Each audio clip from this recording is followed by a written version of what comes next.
الحمد لله والصلاة والسلام على رسول الله رب زدني علما. أعوذ بالله من الشيطان الرجيم. بسم الله الرحمن الرحيم. يا أيها الذين آمنوا اتقوا الله حق تقاته ولا تموتن إلا وأنتم مسلمون واعتصموا بحبل الله جميعا ولا تفرقوا واذكروا نعمة الله عليكم إذ كنتم أعداء فألف بين قلوبكم فأصبحتم بنعمته إخوانا وكنتم على شفا حفرة من النار فأنقذكم منها كذلك يبين الله لكم آياته لعلكم تعقلون. O you who believe, fear Allah is his right that he should be feared, and do not die except while you as Muslims, and hold firmly to the rope of Allah altogether, and do not be divided, and remember the favor of Allah on you when you were enemies.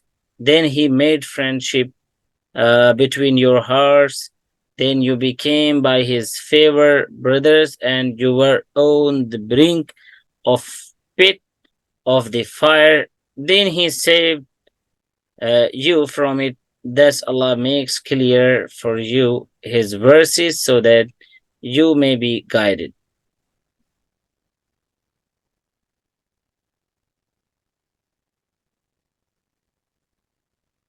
In the previous verses, Muslims were warned that the people of the book and others warned them to go astray from the right path. So Muslims must remain vigilant of their moves and take steps to counter their anti-Muslim activities.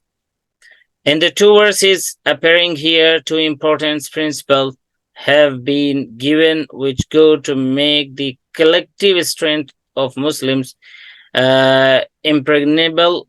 These are: one is taqwa and two is unity. Yep. The first principle appears in the first of the two verses. The second principle follows in the second verse. The first principle is stated in the said verse is that one must fear Allah. That is, one should organize and manage his life with a full sense of responsibility before Allah, avoiding all that is forbidden or undesirable, doing so in a manner which is his due. What taqwa is? In Arabic, the word taqwa is used to denote avoidance and abstinence. It is translated as fear in the sense that things one is asked to abstain from are nothing but things that cause fear or alert one to the danger of divine retribution. Taqwa has its own degree. The lowest is to avoid kufr and shirk, that is, disbelieving in Allah and His messages and attributing partners to His divinity. In this sense, every Muslim can be counted as muttaqi, one who has the quality of taqwa, even if he is involved in sins. At several places in the Holy Quran, the words muttaqin, plural of muttaqi. Muttaqin is the plural of the word muttaqi. And taqwa have been used in the sense as well. What is really desirable falls under the second degree of taqwa. That is, to avoid which is disliked by Allah and His messengers. The merits and blessings of taqwa enumerated in the Quran and Hadith have been promised on this degree of avoidance and abstinence. As far as the third degree of taqwa is concerned, this is a high station destined for prophets, Alaikum, their devoted deputies and men of Allah. For it is known within the grasp of everybody to stand guard over one's heart against the onslaught of what does not relate to Allah, and to keep it filled with the remembrance of Allah. The desire to seek His pleasure are great assignments. The meaning of taqwa is deep. While giving a directive to attain taqwa, the Holy Quran has qualified the word taqwa with tuqatihi, a fear which is his due, which means that one should seek to attain a degree of taqwa which it inherently deserves. This has been explained by blessed companions Abdullah ibn Mas'ud, Rabi, Qatada, and Hassan al-Basri, radiyallahu anhum ajma'in. And the words are like, حق تقاته هو أن يطاع فلا يعصى ويذكر فلا ينسى ويشكر فلا يكفر. It's taken from a book which named by Al-Bahr al-Muhit, which is an Arabic book. So it means that a fear which is his due means that one obeys, then does not disobey, remembers, then does not forget, and is grateful, then does not become ungrateful. So this explanation has also been reported with its chain of authorities ascending to the Holy Prophet sallallahu alaihi wasallam. Major commentators have explained the sense of the part, the above report, which we have discussed differently. For instance, some say that the due fear of Allah means that in obedience to Allah, one should dismiss all derogatory criticism, no matter where it comes from, always standing firm on what is just, even if by being just he has to hurt his own self, or his children's, or his parents. Some say that one can never hope to achieve taqwa as due unless he protects his tongue. There is another verse in the Holy Quran where it is said, ittaqullaha mastata'tum. You know, the Mufassirin says that the companions of the blessed Prophet sallallahu alaihi wasallam were like, they were shaken. They feel like an electricity in their bodies. What? Ya ayyuhalladhina amanu ittaqullaha haqqa tuqatihi? Really? You have to be like, you have to fear Allah Almighty as you should, like, as it should be. Yeah. So it was like, what? Can we do that? But when the following verse was revealed, so it was like thing which make them feel relaxed. Okay. Ittaqullaha mastata'tum. Fear Allah as much as you can. Like, as much as you can. So it's like not it's like you have to give your 101%, and that you will gain taqwa, and that top level you will gain, and you have to gain that level. No, but like, you have to do your best. You have to try to give your 100%. So then Allah knows better what anybody is doing, and he is giving his best or not. And the statement which follows immediately, you remember, فَلَا تَمُوتُنَّ إِلَّا وَأَنْتُمْ مُسْلِمُونَ, and let not yourself die save as Muslims. Tells us that taqwa is in reality the whole of Islam, since the total obedience to Allah and His Messenger and the total avoidance of disobedience both to Allah and His messengers is what taqwa is all about. And this is what Islam is. So like, you have to subscribe a full package. It's not like I just perform salah and I just pay zakah, I just do hajj, so that's enough for me. I'm not a good person ethically, and like, I don't give the people their rights, and I'm not very like obedient to parents and to the people who are aged compared to me, like, so it means no. That is not taqwa. So taqwa, that is what Islam is all about.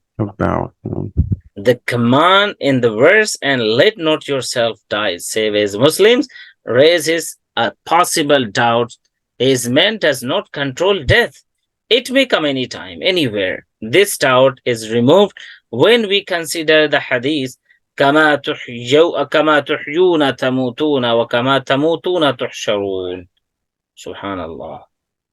As you live, so shall you die. As you die, so shall you be raised. كما تحيون تموتون وكما تموتون تحشرون.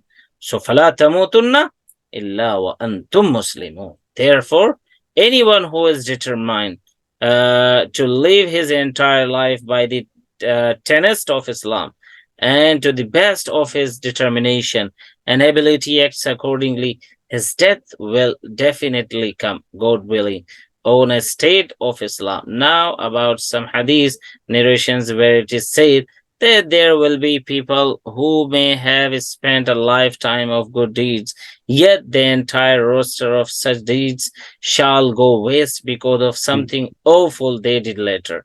Such fate can befall those people only who did not act with sincerity and steadfastness from the very beginning, and Allah knows best. The second thing, unity. Second principle of collective Muslim strength. In the second verse, Allah says, وَاعْتَصِمُوا بِحَبْلِ اللَّهِ جَمِيعًا. Hold on to the cord of Allah, all of you. The golden principle of unity has been presented with great eloquence and wisdom, for the principle being the only effective binding factor has been identified before the command to unite was given, following which came the prohibition of disunity and chaos. Elaborating this a little, it can be said that unity is something good and desirable, a premise generally approved by all human beings, no matter what place, time, religion, or lifestyle they adhere to. A person who considers fights and disputes as something useful and good in themselves would be hard to find anywhere. This is why all groups and parties around the world invariably ask people to unite. But experience shows that all is not well in world affairs. No doubt everybody agrees that unity is useful and necessary, yet humanity is divided apart in sects, groups, and parties. Then there is a whole chain of sects and parties within parties, reaching the limits of absurdity, where even the unity of two people in the real sense has become a myth. A few people get together, agree on something under the driving forces of temporary objectives they no sooner do interests get served or remain unrealized. Unity evaporates in thin air, and instead there remains the fall out of mutual bickering and hostility. With a little deliberation, it will become clear that every group, every sect, almost every person would like to unite people on some self-made program. While the position is that other people have their own self-made programs, so rather than agree with them, they invite others to line up under their program. Therefore, all calls for unity end up in breakups and chaos among parties and persons. Thus, stuck in this quagmire of difference, humanity at large is the loser. Therefore, the Holy Quran has not stopped at giving sermons on unity and order. Instead, it has also come forward with a just principle which would help achieve and sustain the desired state of affairs in the world, something in which no group should find a ground for difference. The truth of the matter is that imposing a system or program conceived by one or some members of the human race or other human beings, and hoping that all of them will accept in anonymously, is simply against common sense and justice, and is nothing but cheeky self-deception. However, the system and the program given by the creator, sustainer of all the worlds, the Rabbul Alameen, is something all human beings should naturally agree upon. No rational human being can deny it on principle. Now, the one only possible inroad to difference here can show up in the actual identification of the system given by the sovereign of sovereigns, the Rabb, the Lord, which is it? The Jews say it is the system of the Torah. The Christians say it is the system of the Injil. Both say it was sent by Allah, God, and it is necessary to act upon it. The approach goes as far as even the polytheists, who have groups among them attributing their respective religious rights to none but God. But if man could rise a little above his group prejudice, what is the word? Prejudice. Prejudice. Right, prejudice. Prejudice. Oh. And the blind following of forefathers, using his own God-given reason, he would stand face to face with the reality without any frills.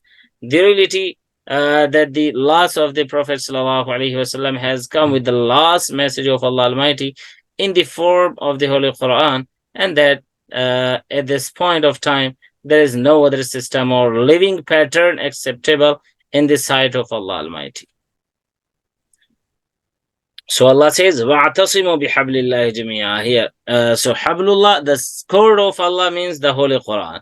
The blessed companions, Abdullah ibn Mas'ud, is the narrator of the hadith in which the Holy Prophet ﷺ has been reported to have said, Kitabullah wa hablullahi al-mamdood min as-sama'i ila al-ard.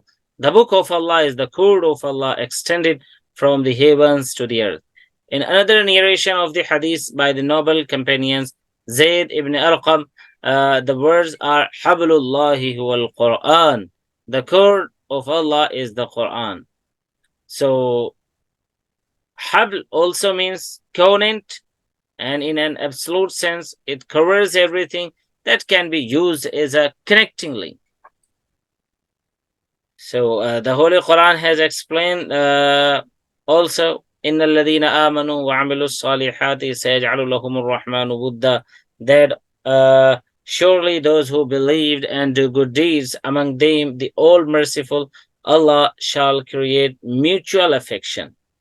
So, if every person will be connected to the Quran, then Allah Almighty will just put the muhabba, the love between among them.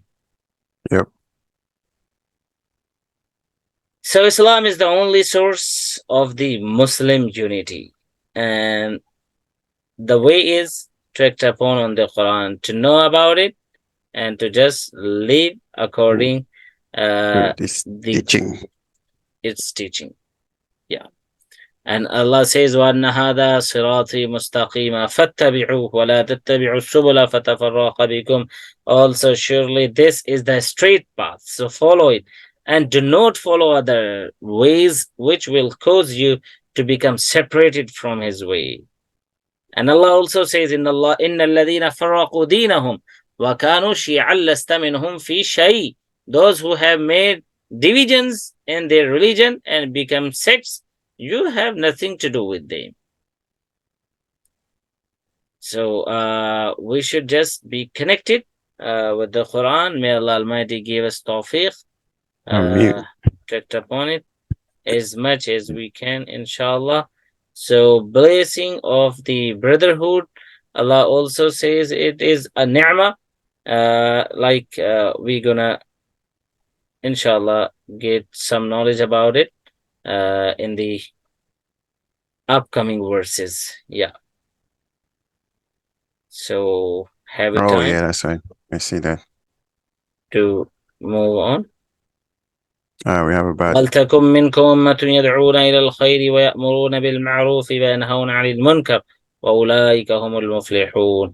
وَلْتَكُمْ مِنْكُمْ, and let there be among you a people inviting to the good and enjoining the right and forbidding from the wrong, and those, they are the successful ones.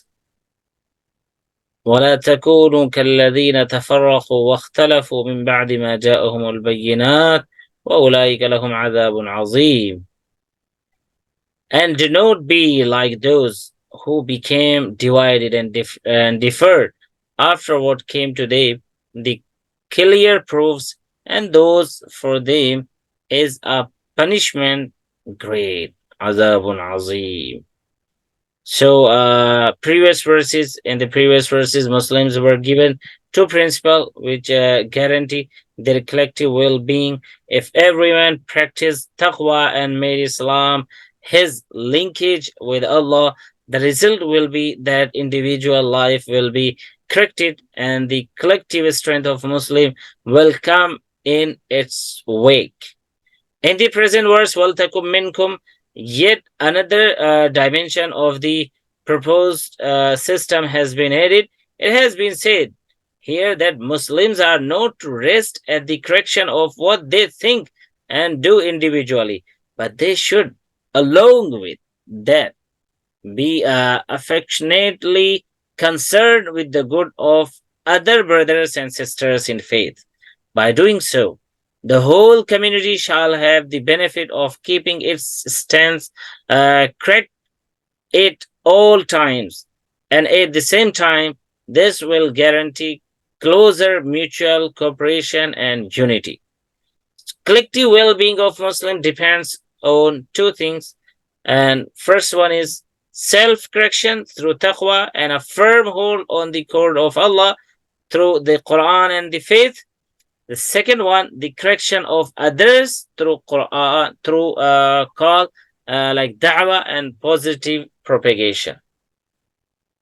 You know, when we do something and when we try to gain taqwa, so like it's like we are making a good connection with Allah, and everybody who is looking at us, who is just watching over, so he gonna know, okay, that is good. I should do. I should act upon. Okay. And the second thing, if we call people, if we give them da'wah, if we spread Islam, if we spread the teachings of the Quran, Allah Almighty and His respected Messenger, Sallallahu Alaihi Wasallam, so they know this is right and this is wrong. This is haqq and this is batil. This is good for us and this is bad for us. Like this one we should do, and this one we should protect us from doing that. So this is sawab, like khair, bir, and this one is like azab and bad thing for us, and the result will be against compared to the people who will go to heavens. So these are 2 points. The second article of guidance appears in the opening verses, which says, and there has to be a group of people from among you. So the gist of the previous and the present verses is that one must correct his or her deeds and morals in the light of what Allah Almighty has sent as the law. And with it, one must be concerned that other Muslim brothers and sisters do the same. The subject appears in Surah Al-Asr. إِلَّا الَّذِينَ آمَنُوا وَعَمِلُوا الصَّالِحَاتِ. You remember? وَالْعَصْرِ إِنَّ الْإِنسَانَ لَفِي خُسْرٍ. Yeah. The humankind is in loss. So exactly. Yeah. I remember that. Who can prevent himself? Who can gain some good qualities to protect himself from the loss? Who can gain some profits? Yep. Allah says, إِلَّا الَّذِينَ آمَنُوا, except those who believe and do good deeds. وَعَمِلُوا الصَّالِحَاتِ وَتَوَاصَوْا بِالْحَقِّ, and invite each other to the truth. وَتَوَاصَوْا بِالصَّبْرِ, and invite each other to patience. It's not like I'm just praying, I'm just doing this living, okay, no. I have to go to Jannah. I don't care of anybody else. Let them go to hell. So it's not like, then we are not a good Muslims in the sight of Allah Almighty. We are not the people like Allah wants to be. Yeah. So this is the responsibility, like individually, we have to do what is good. And collectively taking care of community as well. Sometimes even just by doing it, to exposing other people, sometimes you be a good example. Sure, yeah. That alone inspire them to, Yep. If you do good, so people should be inspired by you. And many times they inspired. Many people, like this one became Muslim, he accepted Alhamdulillah, and he said Ashhadu an la ilaha illallah. So really, he was a intellectual. He was he was a good scientist. So if he accepts Islam, why we should not? Like something is there. So if he performs Salah, why we should not? If he do this, if he does this and that, so why we should not? Yeah. So and that's why Allah Almighty says, Kuntum khayra ummatin ukhrijat lin-nas ta'muruna bil ma'ruf wa tanhauna 'anil munkar. You are the best ummah raised for mankind. You bid the fair and forbid the unfair. But remember that this is the quality. Like, if you have this quality, you are the one who should be. But if we don't have this one, then we are not giving our best, and we are not like we should be. And also the Prophet sallallahu alaihi wasallam said, Man ra'a minkum munkaran falyughayyirhu biyadi, fa in lam yastati' fa bi lisani, wa in lam yastati' fa bi qalbi, wa dhalika adhaful iman. Whoever from among you sees that an evil is being committed, then he should change it with his hand. His hand should not be, my hand is broken. He should be like a strong person. May Allah Almighty give us tawfiq. And if he is unable to do that, then with his spoken words, brother, you are doing it. No, that's not good. That's not fair. You should not do it. You're my brother. I want to just make you understand that we should do good things. We should gain some profit. Why we are not awake about our akhirah? It's like we just we just make plans for the dunya. So let's make a good plan. And if he is unable to do even that, then with his heart, at least he should think that amal and direction he's doing, he's involved in, that's not good. So it means taking it to be evil. We should think that that's not good, that's bad. And this is the weakest degree of faith. وَذَلِكَ أَضْعَفُ الْإِيمَانِ. You can't stop by your hand, you can't use your tongue, and if the last this is the last stage, if you do not think that he's doing bad, it means my iman, I have faith in Allah, so it's shaken, something is missing. If I look at the people, they are doing party, they are drinking alcohol, they are singing, they are dancing. Oh wow, good people. They are enjoying themselves. Wow, that's good. So it means no, I should not be like this. I should be I'm feeling bad for them. No, they are not doing good. Yeah. Allah, That's a good note to to end today's lesson, inshallah. Inshallah. May Allah Almighty give us tawfiq to act Ameen. upon whatever we have done today. It's like a Yeah. shaking reminder of Subhanallah, Subhanallah. So inshallah ta'ala, next time we are going to start from verse 106. 106. Yes. Yeah, 106, Inshallah tomorrow. So tomorrow, inshallah. So take Inshallah. good care of yourself. And no, tomorrow we are going to start, inshallah, Surah Al-Rahman. Oh, yes, sir. Yeah, inshallah. Go. Yeah. Inshallah.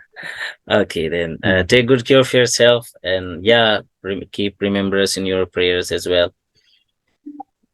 Assalamu alaikum wa rahmatullahi wa barakatuh. Wa alaikum assalam wa rahmatullahi wa barakatuh.